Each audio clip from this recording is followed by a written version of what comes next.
बच्चों, welcome once again to my channel Smita Classes. As you know that we were dealing with the chapter Motion and Time of Standard 7 Science book. The name of the book is Future Kids Science, and this is the chapter Motion and Time we were doing. This is the 12th chapter. We have already done 11 chapters and some more than 11 chapters we have done. This is the 12th chapter we are doing, and one part of this chapter I have completed of motion and time. Today I will be doing the second part. Now I will start studying from uniform motion and non uniform motion. ठीक है, दो तरह का motion मतलब गति होती है, तो दो तरह का मोशन हम लोग पढ़ेंगे, एक यूनिफॉर्म मोशन और एक नॉन यूनिफॉर्म मोशन. ठीक है, एक कार को आप लोग अंदाजा करिए कि एक कार चल रही है, वो स्ट्रेट लाइन में चल रही है, एक सीधी रोड है जहाँ कोई टर्निंग नहीं है, वो सीधी रोड पे चल रही है. ठीक है, 20 मिनट, और जब वो फर्स्ट सेकंड में, एक सेकंड में पहले वो जब कार स्टार्ट हुआ, एक सेकंड में वो 20 मीटर्स चली गई वो कार. फिर नेक्स्ट सेकंड में फिर वो 20 मीटर्स गई, फिर थर्ड सेकंड में फिर 20 मीटर्स गई. ठीक है, यानी पर सेकंड वो 20 मीटर्स वो कार ट्रैवल कर रही है. ठीक है, तो इस तरह जो है कार जो है equal distances in equal interval of time travel कर रही है ना. हर एक सेकंड में वो 20 मीटर्स कर रही है, मतलब कि एक तरह के कांस्टेंट स्पीड में चल रही है ना, कि 20 मीटर पर सेकंड उसकी स्पीड है. ठीक है, equal distances in equal interval of time, तो हम बोलेंगे कांस्टेंट स्पीड या एक यूनिफॉर्म स्पीड में चल रही है. ठीक है, तब हम बोलेंगे कि इसका मतलब ये कार अभी यूनिफॉर्म मोशन में है, क्योंकि ये यूनिफॉर्म स्पीड में चल रही है. ठीक है, जैसे कि अगर कोई कार एक कांस्टेंट स्पीड में चल रही है, अपना स्पीड चेंज नहीं कर रही है, तो वो यूनिफॉर्म मोशन कहलाता है. प्रैक्टिकल लाइफ में ये पॉसिबल नहीं है ना. ट्रैफिक के कारण कभी हमको स्पीड कम करनी पड़ती है, कभी तेज़ करनी पड़ती है. ठीक है, ये तभी पॉसिबल है अगर कोई उस ट्रैफिक नहीं है और ऐसे ही कोई चला रहा है, कोई रास्ते में ट्रैफिक नहीं है, ऑब्स्टेकल नहीं है, तब भले ही कांस्टेंट स्पीड में जाएगी. तो जब कोई कार या कोई भी गाड़ी कांस्टेंट स्पीड में जा रही है, equal distances in equal interval of time cover कर रही है, ठीक है, तो हम लोग बोलेंगे कि वह यूनिफॉर्म मोशन में जा रही है. ठीक है, अब टाइम इंटरवल बड़ा भी हो सकता है, छोटा भी हो सकता है. इसमें तो हम एक सेकंड का टाइम इंटरवल आपको इस एग्जांपल में बता रहे. कभी कभी एक घंटे का भी होता है कि एक घंटे में वो 20 किलोमीटर जा रही है वो कार. ठीक है, अब है कि इक्वल इंटरवल ऑफ टाइम तो है, एक सेकंड का इंटरवल है, पर पहले सेकंड में मान लो उसने 20 मीटर कवर किया, सेकंड सेकंड में 10 ही मीटर कवर किया, थर्ड सेकंड में फिर 5 मीटर ही कवर किया, है ना. तो अगर अनइक्वल डिस्टेंसेस कवर कर रही है in equal interval of time, time gap एक सेकंड का ही है पर डिस्टेंस वैरी कर रहा है, तब हम बोलेंगे कि वो गाड़ी जो है वो नॉन यूनिफॉर्म मोशन में जा रही है. ठीक है, तो अब आप समझ गए यूनिफॉर्म मोशन और नॉन यूनिफॉर्म मोशन का. यानी यूनिफॉर्म मोशन में वो एक कांस्टेंट स्पीड में जा रही है, यूनिफॉर्म स्पीड में जा रही है, equal distances in equal interval time, और नॉन यूनिफॉर्म मोशन में unequal distances in unequal interval of time जा रही है. ठीक है,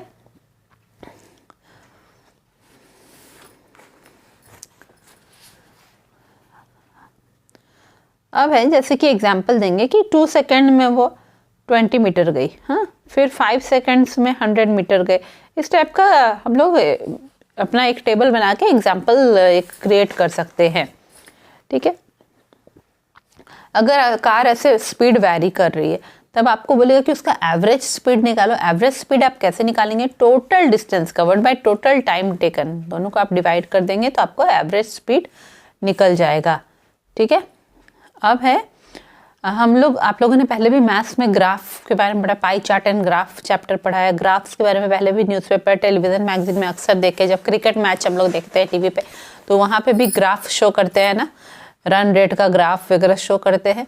तो ग्राफ का पर्पस क्या होता है? ग्राफ का पर्पस होता है कि जो भी न्यूमेरिकल डेटा है जो कि आपने टेबल में लिखा है, उसको वो लोग विजुअल फॉर्म में दिखाएंगे, उसको चार्ट के थ्रू, ग्राफ के थ्रू दिखाएंगे. जो आप ऐसे इसका डायग्राम देख के आपको अंदाज़ा हो जाएगा कि ये क्या डेटा है और क्या समझाना चाह रहा है. ठीक है, तो इसमें तरह तरह का ग्राफ होता है. तो हम लोग जो है अभी चूंकि हम लोग मोशन एंड टाइम चैप्टर पढ़ रहे हैं, तो उसमें हम लोग डिस्टेंस टाइम ग्राफ ही बनाएंगे कि डिस्टेंस जो है आपका ग्राफ के एक्स एक्सिस में दिखाएंगे और टाइम वाई एक्सिस में दिखाएंगे. नहीं, टाइम हम लोग दिखाएंगे एक्स एक्सिस में और डिस्टेंस दिखाएंगे वाई एक्सिस पे. ठीक है, डिस्टेंस वाई एक्सिस पे, टाइम एक्स एक्सिस पे दिखाएंगे और डिस्टेंस टाइम ग्राफ बनाएंगे. ठीक है, तो डिस्टेंस टाइम ग्राफ को जो है आप बहुत सारी जगह पे बना सकते हैं तरीके से, बार ग्राफ के रूप में, पाई ग्राफ के रूप में या लाइन ग्राफ के रूप में भी आप डिस्टेंस टाइम ग्राफ को दिखा सकते हैं।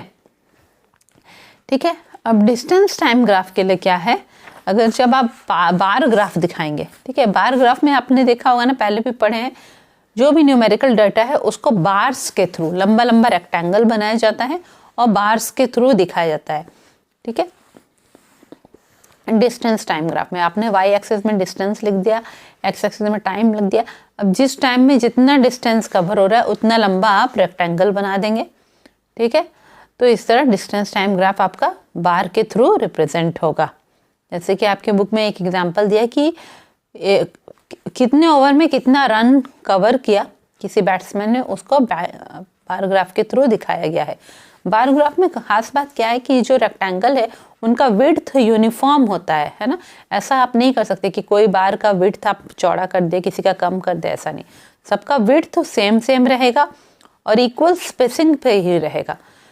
एक बार और दूसरे बार के बीच में दूरी भी इक्वल रहेगी। ठीक है, इक्वल स्पेसिंग रहेगा, इक्वल विड्थ रहेगा, बस बार का क्या होगा, लेंथ जो हाइट है उसका वैरी करेगा। अब हम लोग पाई ग्राफ के बारे में पढ़ेंगे या पाई चार्ट के बारे में पढ़ेंगे। पाई ग्राफ क्या है, वो एक सर्कुलर फॉर्म में रिप्रेजेंट किया जाता है। मान लीजिए एक सर्कुलर केक है, उसका एक छोटा पार्ट आपने खाया, एक बड़ा पार्ट किसी और ने खाया, एक नेक्स्ट साइज का पार्ट किसी और ने खाया, तो उस केक को हम अलग अलग तरीके के पीसेस में काटेंगे। तो किसी का बड़ा पीस आएगा, किसी का छोटा पीस आएगा ट्रायंगुलर शेप्स का। तो उस वही टाइप का जो है, जो ट्रायंगल्स बनेगा, एक्चुअली पाई ग्राफ भी वैसा ही बनता है। तो इसमें क्या है कि पाई ग्राफ में एक सर्कल बनाया जाता है और उसमें जो उसको अलग अलग पार्ट्स में डिवाइड किया जाता है, ट्रायंगुलर पार्ट्स में, तो वो परसेंटेज के फॉर्म से वो लोग उसको डिवाइड करते हैं। ठीक है, मान लीजिए केक का 50% मैंने खाया, तो केक का जो आधा पार्ट, पूरा 50% पार्ट मेरे नाम से लिखा जाएगा, और केक का नेक्स्ट 50% पार्ट का 25% किसी और ने खाया, 25% किसी और ने खाया, तो उसका 2 ट्रायंगल उधर बनेगा। ठीक है, मेरे लिए एक सेमी सर्कल बनेगा उसमें, और उसमें 2 ट्रायंगल बनेगा बाकी लोगों के लिए, 2 ट्रायंगल। ठीक है, तो जैसे कि आपके बुक में जो पाई ग्राफ दिखाया गया है, ठीक है, पाई ग्राफ में क्या होता है, पूरे टोटल होल चीज क्या है, उस सर्कल है, उसमें से कंपैरिजन करके दिखाया जाता है कि इतना परसेंटेज वो है, उतना परसेंटेज वो है, ऐसे कर करके दिखाया जाता है। ठीक है, तो ये छोटा छोटा जो ट्रायंगल्स बनता है पाई ग्राफ में, उसके डायमीटर के साथ लग के जो ट्रायंगल्स बनता है उसको सेक्टर्स बोलते हैं।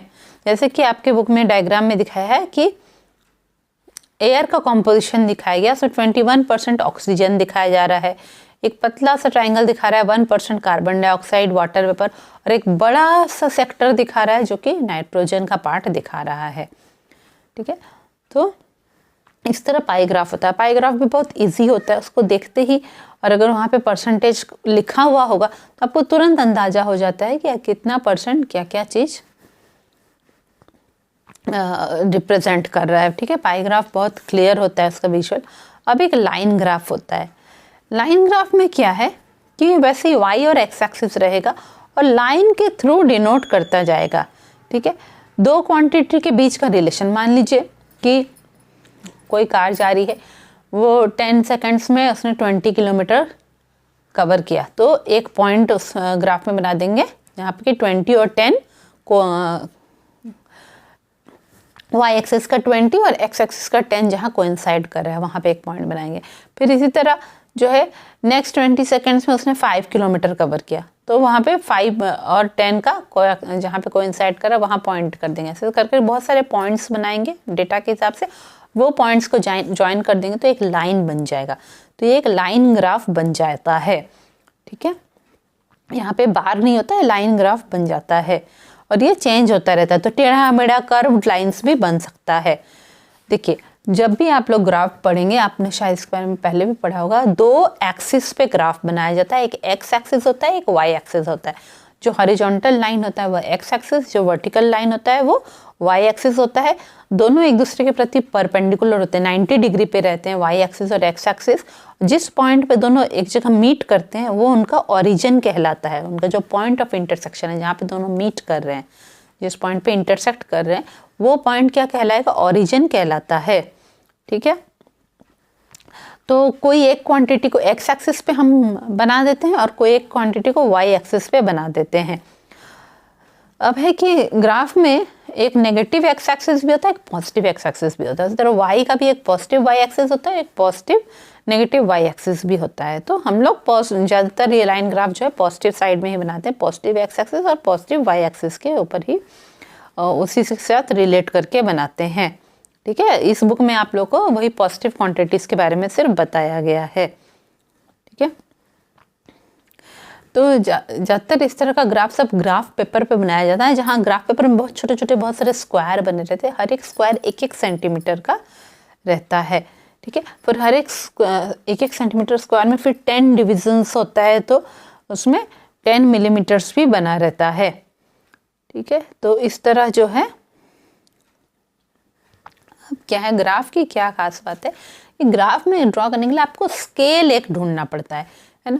जैसे कि अब जो है 20 किलोमीटर्स तो आप पूरा ड्रॉ नहीं कर सकेंगे ग्राफ के ऊपर ना, तो एक ऐसा दिखाते हैं कि हाँ 2 स्क्वायर ग्राफ का जो है वो 20 किलोमीटर शो कर रहा है, एक स्क्वायर 10 किलोमीटर, एक स्क्वायर 10 किलोमीटर। ठीक है, तो एक तरह का एक स्केल ढूंढते हैं ग्राफ में बनाने के लिए, उससे कोरिलेट करते हुए। फिर जो है जब हम लोग लाइन ग्राफ बनाते हैं तो हम लोग पहले जो न्यूमेरिकल डेटा दिया रहता है उसका अपर और लोअर लिमिट देखते हैं कि उसका हाईएस्ट वैल्यू क्या है, लोएस्ट वैल्यू क्या है। मान लीजिए वो हम लोग का 90 किलोमीटर, 10 किलोमीटर से लेकर 90 किलोमीटर तक है डिस्टेंस टाइम ग्राफ में, तो वो हम देखते हैं। टाइम हम देखते हैं कितना है, तो वो 5 सेकेंड से ला के मान लीजिए 25 सेकेंड्स तक है, तो वो उसका अपर लिमिट और लोअर लिमिट दोनों हो गया। ठीक है, फिर हम लोग दिखाएंगे उसका रेंज ढूंढते हैं कि कितना इक्वल नंबर ऑफ डिविजन्स करेंगे। हो सकता है टाइम को हम लोग 5 के डिवीज़न में करेंगे, 5 सेकेंड, 10 सेकेंड, 15 सेकेंड। उसी तरह हम लोग किलोमीटर्स को 10, 20, 30, 40 कर करके 90 किलोमीटर तक पहुंचाएंगे। ठीक है, हम लोग इस तरह उसका डिवीज़न करते हैं रेंज में। फिर हम लोग उसको जो है मार्क करते हैं ग्राफ पेपर में, एक्स एक्सिस और वाई एक्सिस में। एक्स एक्सिस में हम लोग डिस्टेंस को मार्क करेंगे 0, 10, 20, 30, 40, 90 किलोमीटर तक, और वाई एक्सिस में करेंगे, और एक्स एक्सिस में हम लोग उसका टाइम को करेंगे 5, 10, 15, 20, 25 सेकेंड तक कर देंगे। ठीक है, तो इस तरह हम लोग ग्राफ पेपर में 2 परपेंडिकुलर एक्सिस बनाए, वाई और एक्स एक्सिस। वाई एक्सिस पे हम इक्वल डिस्टेंसेस पे डिस्टेंस को मार्क कर दिए, और एक्स एक्सिस में इक्वल डिस्टेंसेस पे हम टाइम को मार्क कर दिए। ठीक है, इस तरह हो गया। जैसे कि जब 0 टाइम और 0 डिस्टेंस है तो उसमें ओरिजिन पे रहेगा। उसके बाद 5 सेकेंड्स में 4 मीटर गया है, तो वहाँ पे एक डॉट बनेगा जहाँ पे दोनों मीट कर रहे हैं। हाँ, दोनों तरफ से हम लाइंस ड्रॉ करेंगे, डॉटेड लाइंस, और जहाँ वो मीट करेंगे वाई एक्सिस और एक्स एक्सिस का वो पॉइंट 4 मीटर एंड 5 सेकेंड्स, वहाँ पे डॉट करेंगे। ऐसे कर करके डॉट डॉट बनाते जाएंगे, उस डॉट को ज्वाइन कर देंगे तो हम लोग का लाइन ग्राफ बन जाता है। ठीक है, तो है कि अगर हम लोग का जो है डिस्टेंस टाइम ग्राफ है तो उसके मदद से हम लोग जान पाते हैं कि जो है डिस्टेंस टाइम ग्राफ में कि कितना डिस्टेंस उस ऑब्जेक्ट ने ट्रैवल किया है। ठीक है, अब हम डिस्टेंस टाइम ग्राफ जब बना रहे हैं, मान लीजिए डिस्टेंस 20 किलोमीटर है और टाइम बढ़ते जा रहा है और डिस्टेंस उतना ही रह रहा है, 20 किलोमीटर ही रह रहा है, तब क्या होगा, टाइम बढ़ता जाएगा एक्स एक्सिस में और डिस्टेंस 20 का 20 रहेगा वाई एक्सिस में। तो उस समय जो है एक ऐसा ग्राफ बनेगा जो कि horizontal line, parallel line to the X axis रहेगा। एक्स एक्सिस एक हॉरिजॉन्टल लाइन है, उसी से पैरेलल एक ग्राफ बनेगा। ठीक है, तो उससे हम लोग को पता चलेगा कि ऑब्जेक्ट जो है वो रेस्ट में है। ठीक है, अब इसी तरह से एक और हम अगर ग्राफ बनाएंगे कि नहीं, 1 सेकेंड में 10 किलोमीटर गया, 2 सेकेंड में 20 किलोमीटर, 3 सेकेंड में 30 किलोमीटर, है ना। तो लाइन जो है ऊपर की तरफ बढ़ता जाएगा, स्लांटिंग लाइन बनेगा जो कि ऊपर की तरफ बढ़ता जाएगा। तो इससे हम लोग को पता चलेगा कि कांस्टेंट स्पीड में ये गाड़ी मूव कर रहा है। ठीक है, अब कई बार होता है कि एक ही ग्राफ में जो है 2 व्हीकल्स का भी शो कर सकते हैं हम लोग। ठीक है, 2 यूनिफॉर्म मोशन भी शो कर सकते हैं। ठीक है, एक कार ज़्यादा स्पीड में जा रही है पर इक्वल डिस्टेंसेस इक्वल टाइम में कवर कर रही है, एक कार स्लो स्पीड में जा रही है पर वो भी इक्वल डिस्टेंसेस इक्वल टाइम में कवर कर रही है। तो इसमें क्या होगा, जो हायर स्पीड वाला स्लांटिंग लाइन है वो ऊपर बनेगा, जो लोअर स्पीड वाला स्लांटिंग लाइन है वो उसके नीचे लाइन में उसके नीचे बनेगा। ठीक है, एक थोड़ा ऊपर बनेगा लाइन, एक थोड़ा नीचे बनेगा, पर दोनों का ही शुरुआत कहाँ से होगा, ओरिजिन से होगा। ठीक है, अब अगर एक नॉन यूनिफॉर्म स्पीड है कि इक्वल टाइम में वो इक्वल डिस्टेंस कवर नहीं कर रहा है, तब उसमें भी यूनिफॉर्म ओरिजिन से ग्राफ शुरू होगा, पर ग्राफ एक कर्व जैसा बनेगा, स्ट्रेट लाइन नहीं बनेगा, ग्राफ कर्व जैसा बनेगा। ठीक है, तो वो नॉन यूनिफॉर्म स्पीड का दिखाएगा। आपके बुक में देखिए एक एग्जांपल दिया है कि एक स्क्विरल जो है वो चलना शुरू करता है। ठीक है, फिर स्क्विरल जो है वो चलता चलता जो है पेड़ के बेस के पास से वो चल रहा है, चल के वो काफ़ी आगे तक चल रहा है, एक एक सेकंड में वो जो है एक एक मीटर की दूरी तय करते जा रहा है। कुछ दूर चलने के बाद वो स्क्विरल मूव करना छोड़ दिया, फिर उसके बाद जो है वो वापस आना शुरू किया, एक एक सेकंड में वो एक एक मीटर कम करते हुए वापस पेड़ के बेस के पास आ गया।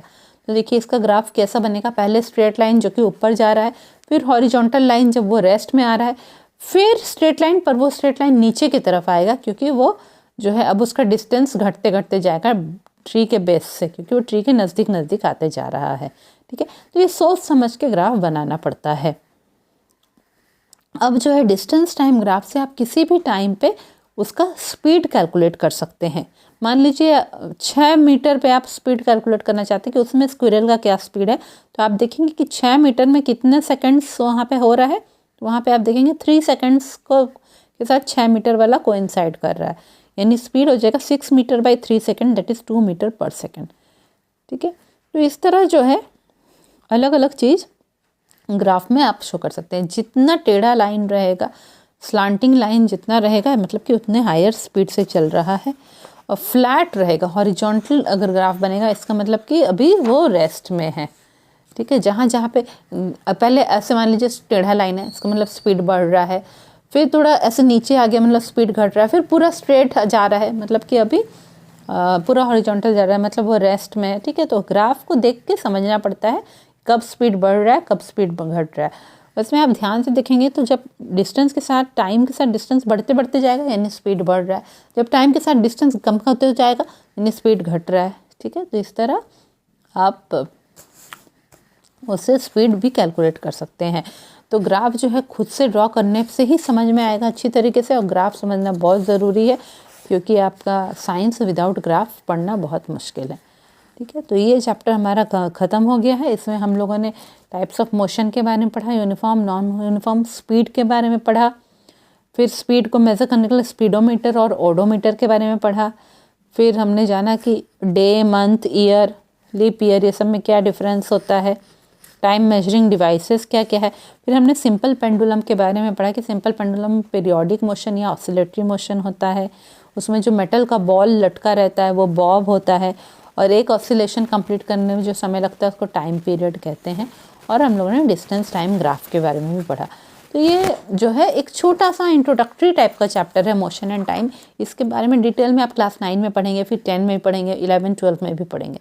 ठीक है, तो ये आपका motion and time chapter complete हो गया है। जल्दी ही हम मिलेंगे नए वीडियो में। नए वीडियो में हम लोग एक नए चैप्टर के साथ मिलेंगे। अब नेक्स्ट चैप्टर हमारा होगा electric current and its effect के बारे में हम लोग पढ़ेंगे, जिसके बारे में हम लोगों ने जो चैप्टर हमने नहीं किया है electric current and its effect करेंगे। और फिर एक लाइट चैप्टर हमारा रह जाएगा। लाइट चैप्टर कर लेने के बाद हमारा ये कंप्लीट हो जाएगा, इस बुक का सारा चैप्टर्स। मिलते हैं नए वीडियो में। Thank you.